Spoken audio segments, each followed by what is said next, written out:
My name is Kevin Langford. I'm the Director of Business Development at Bicom Systems. I did a presentation last year on customer loyalty and customer retention, and I was kind of told you did it so well, everybody liked you. Well, guess what? You're doing it again next year. So here I am. We're going to speak about how to grow and start your ITSP.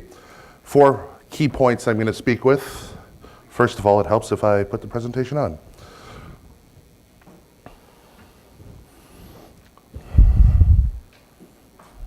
One second.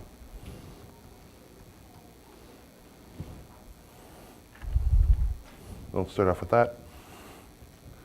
Approach to the market, delivering a solution, bumps, they will happen in the road, and how to grow from there. In the voice market, there's really 2 segments out there. There's residential, and there's the business. One thing you can see is the Vonages of the world. Everyone is undercutting everybody. If you have a niche market, a group or a segment of residential, and you're doing it right, great, do it, continue. The money is in where the business is. More opportunity, more commitment, however, higher value. Keep in mind, you got the geography and transport. Remote locations, the quality of the internet might not be there, and the service levels, the expectations might not where they need to be. Metropolitan areas, you got more competition, undercutting, everyone's trying to get your piece of the pie. High quality is expected, customer service is expected as well. Governments, one little key part of this all. They're going to come to you with a budget, a very strict budget in most cases. You need to fit within that. That's what they're given, that's all they got. References, be prepared to give references. Now, when you give references, please reach out to those people ahead of time. I've seen it way too many times. People will name drop. Then they'll call that person, and unfortunately, you're not on the best terms with them. Then you just shot yourself in the foot. So please make sure those references are there and validated beforehand. And be prepared for a lengthy bid process. Now, you'll also see a lot of hurry up and wait where they want everything quick, and then you'll sit on your hands for a month, and they'll come back to you. And when it comes deployment time, they want it yesterday. So be prepared. Excuse me. Look for your competition's unique key selling points. Look at your strengths, look at theirs. Focus on yours, but see what you do better than them. Find out what they give away for free. There's probably a reason behind it. Determine where their primary focus of revenue is. Is it the hardware? Is it the service? It'll help you win the bid. Channels, grow. You need them.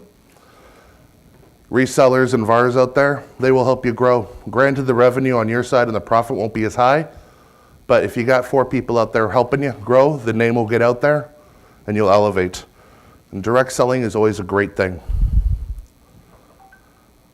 Product features and functions. Concentrate on the features more than the sales. This water bottle, what's it going to do for you? Why? The product, always give the benefit behind it. Have a full range of feature available to meet any circumstances and be prepared to customize. It's very important. You'll never know what your next customer wants. And stay ahead of the trends. If you stay stationary, you stay at the starting line, your competition will run away ahead of you. Inventory and wholesale provision. Make sure you have the inventory or the means of getting inventory in a reasonable timeline. Yes, I can deliver you 300 phones. Great, great. All right, where am I going to get them from? Make sure you have that ready. Suppliers. It's the idea to have one domestic, a plan B, and international. Why the international? You'll see a lot of head offices in North America, and they'll have offices outside Europe, Asia, Australia, down that way. It's a good idea to have something out there. Save on shipping and taxes. And DIDs, make sure you have the access of them. It's very good to have them. Provisioning and operations. Yes, you can start without automation for the first few customers, but you're going to start juggling too many balls. And once you start throwing 3, 4, 5 balls in the mix, you're just going to drop them all and you're going to look real bad. Just making sure it still works. And then you're going to look bad to your customer. Automation, make your life easy. Invoicing, DID, shopping cart, and adding on. If your customer can go through your portal and do more work and less calling you, it'll make you do what you do best, sell. And then templates for reporting. Copy paste is your best friend. Make sure your customers fill out the template, put the rules in there, make sure that the format of the DID and the address is all validated, so it makes your life easier when it comes time to reporting and just simple copy and paste. Managing the routes. This is where I've seen way too many people lose money. You got to make sure you have a rate manager. You also need to make sure you have the protection there. The call spend limit, the call credits. There's one island outside of Australia called Vanuatu. Anybody want to take a guess what a call to there costs? 9.5 a minute. Fraud is a big thing. So you got to make sure you have your limits there to ensure that you don't lose your wallet. Large providers will need staff to manage the rate deck and rate deck managers as well. Now the switch. There's many of them out there. Do your due diligence first. Take your time. Find out which switch is the right one for you and go with it. It's not simple to start and say, oh, I'll deal with it later. Essentially, you're taking a tree that's grown into the ground with its roots that are 3, 4, 5 feet wide, or deep, sorry. You're taking it out and retransplanting it. The amount of care and the amount of effort required to moving customers from one switch to the other is astronomical, and things will go wrong. So make sure you do your due diligence at first. And as far as the switch, you can never have too many features. Bells and whistles are a great thing to have. Your switch should be scalable from the ground up, allowing you a great base and to be able to grow from there without any capacity issues. Core infrastructure. Redundancy with a side of redundancy, with redundancy on top. Things go wrong. You need a plan B and a C. Primarily, a couple servers and a mirror in a primary location and a couple in a second location. A lot of people start off with a single server. I'm not saying it's a bad thing, but be prepared to have some kind of redundancy. Make sure you have your security, your firewall and SBC. Without that, you'll have hackers out there, and they will bring you down. Unfortunately, it'll make you look bad. Getting started, typically you're looking at one server with 2 quad cores, approximately 8 gigs of RAM will give you around 400 concurrent calls. So that'll allow someone to start, but be prepared to bring in some redundancy rather quick. Customer premise equipment. Yes, we'd like to cut costs. I've seen it way too many times. People will get a very discounted handset where the quality is not there. You hang up the phone and the phone falls apart. Yeah, I'm a big guy. I'm rough on my phone. The phone on my desk is a very good one. I don't want to drop brand names, but make sure it's a quality of built and quality audio. Soft phones are a great thing as well. Good headset and adequate equipment is key. What can and will go wrong? Well, human error is the #1 culprit, and I saw it yesterday. Not the software, not the switch, human error. Someone rebooted a switch in a data center, knocked a provider right over, impacted thousands of extensions. You gotta be careful. Failed security is #2. Whether it is your end users taking their phones and dropping it directly on the internet, and someone grabbing the XML from it with the username and password for the auto provisioning, or the actual connection to the switch, running you up a bill. So if you don't have toll limits, you're gonna get a bill. Disruption to quality of service. If the phone sounds like crap, your customers won't be happy. They will either call you or they will call someone else. And then you get the ever famous, how do I this and how do I that? You need a customer service department or a customer service person to be able to take those questions and take your customers off of your shoulders, or else all you're going to be doing is answering those questions. Looking forward, the opportunities are yours for taking. See them, grow with them, run with them. Identify your strengths. What I mean by that, you can attack the market. Take a vertical, go with it.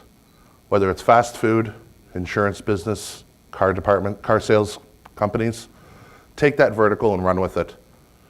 Do it great. And then you'll be able to grow, maximize it, and then move on to the next. Your name will get out there, the references will come, and you will grow your business. Do your research before going to your customer. Try to find out more about them as much as you can. Okay. Going into a meeting knowing more about the customer's business than they expect you to know will make them feel better. Gives them, pardon the expression, the warm and fuzzy, that you actually care about their business and want their business for the right reasons. And future-proofing your switch is key. Keeping up with the Jones, heck, staying ahead of the Jones is very important. If they're ahead of you, they're going to win business over you. Now, last year, this touched a few people in positive and a couple people in a negative way. Never, ever, ever bullshit your customer. I'm serious.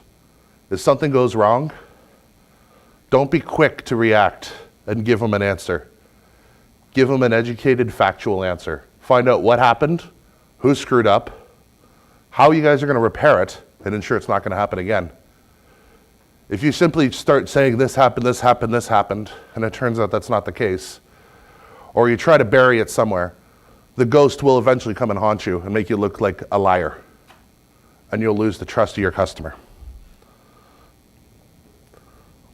Scalable platform.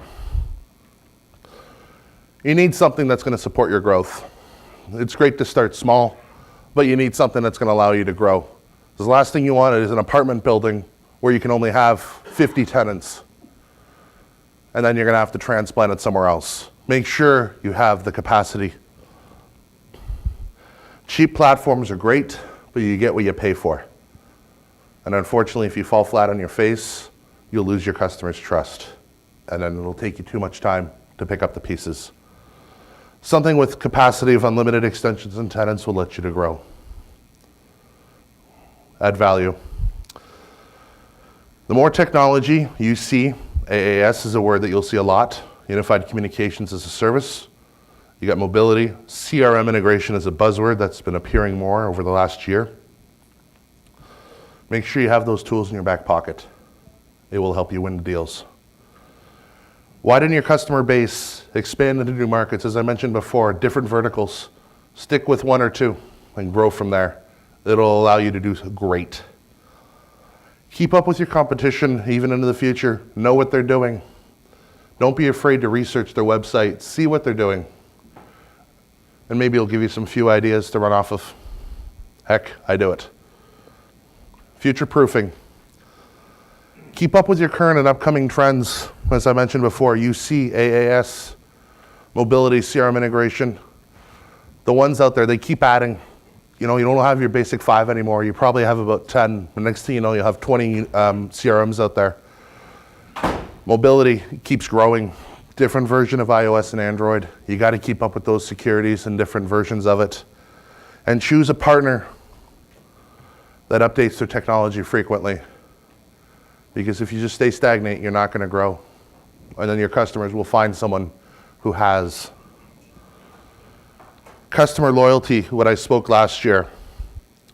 Stimulate long-term commitment through all-inclusive solutions, or as I like to say, one throat to strangle. Get everything from one-stop shop. That way there, if something goes wrong, it's one point of contact, not, well, this provider, go talk to them, or this software provider because your billing has gone wrong or security. If you go with some company or a provider, that can give you a one-stop solution. When something goes wrong, as I say, it's one throat to strangle. Know what they do, how they do it, and who they do it with. Pizza companies, okay. Sales companies, real estate, know what they do, how they do it, what software do they use for their CRM, how do they interact, and see if you can make their lives that much better. It'll help you gain their business and maybe more revenue, maybe hosted exchange, backup, what have you. Nourish partners after a long process. Call them before they call you. It does not always have to be a sales call. Hey, how's it going? How's your system? How's everything? Don't always have to call them and say, hey, I got something new. You want to buy it? They're going to get annoyed from you. Call them with no reason sometimes. Just, hey, what's up? It'll help. Resources, we have them available, bicomsystems.com/resources. What I've just talked about here, the how to start and grow your ITSP. The speech that I did last year on your customer loyalty. And your telco in a box brochure, how to get started, and all the pieces of the puzzle that you need. How to contact us through our website. To contact the team, you got sales@bicomsystems.com, or if you want a copy of my presentation, or if you have any questions, please send me an email, kevin@bicomsystems.com. Questions? I'm sure there are. Well, tell me I did that good of a job.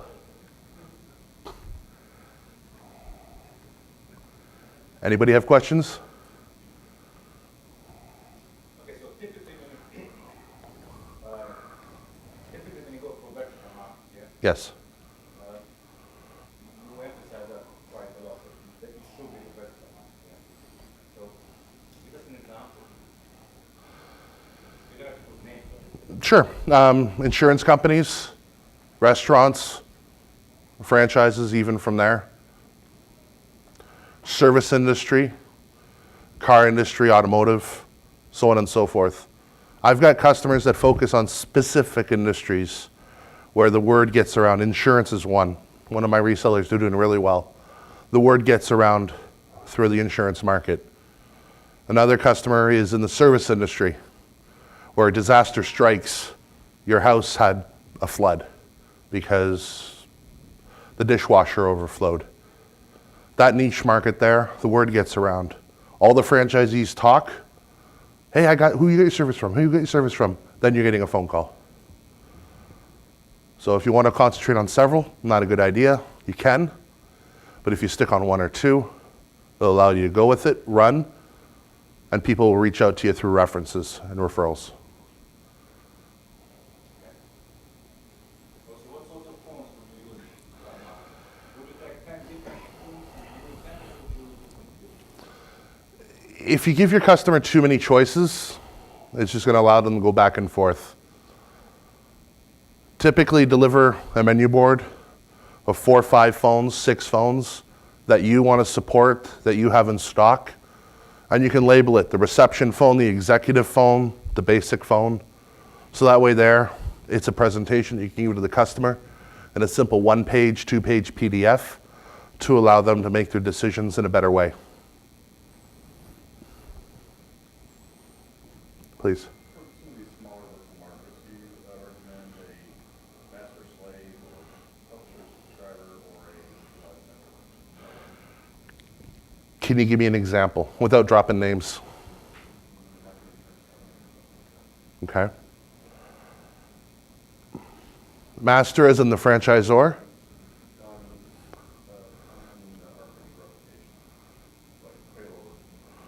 Absolutely.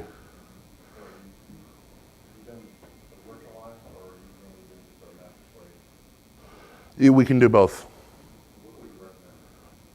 Depends on the industry, really. If you got something that's mission critical, absolutely. If you got something that you don't have the budget, but you want to have some kind of redundancy, so if one server dies, the other one picks up with a daily duplication, sure. But it depends on your budget and the customer. Doctors' offices, they can't go down. Absolutely. What's the best model or the more used model for the phones? Is to rent them, include with the service, or to sell the phone? To the customer? It depends on what's best for them. you can go to them, and to be quite honest, a lot of people do it. You have two options. You can buy this phone at $200, or you can rent it for $15 a month and include the maintenance. I wouldn't specifically target one option. I would give them both. I'd give them a third one. If you have your existing hardware and we support it, please bring it along. Giving them as many options as they can will give them better financial options. You're welcome. Then you need to support all different types of technology. I'm sorry? If they bring their own device, you need to support a lot of models. Yes, but be sure, just before you say absolutely, Mr. Customer, this phone here I'm going to support for you, do your due diligence to make sure that you can. Because if you don't, there's no point in saying, just say, I'm sorry, that's proprietary. You'll have to go with one of our options. But great question. I see that a lot. Oh, sorry, go ahead, sir.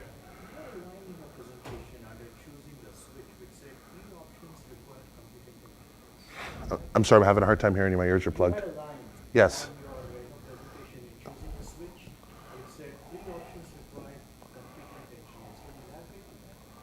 One second.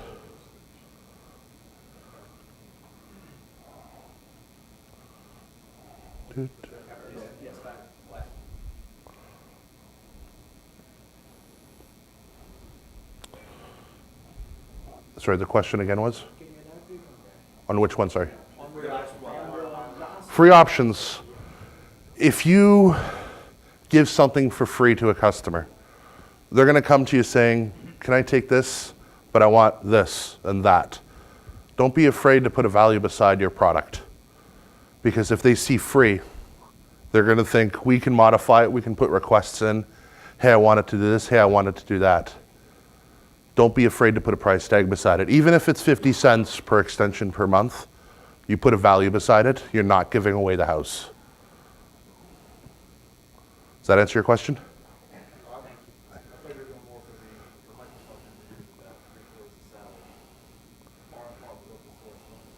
I'm sorry? Well, yeah, you'll need people to support, you'll need the people on the back end to support it, right? Exactly.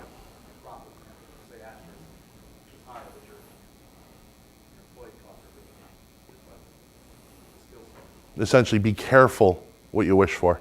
If you say it's free, they're going to come to you saying you're going to need more devs on the back end.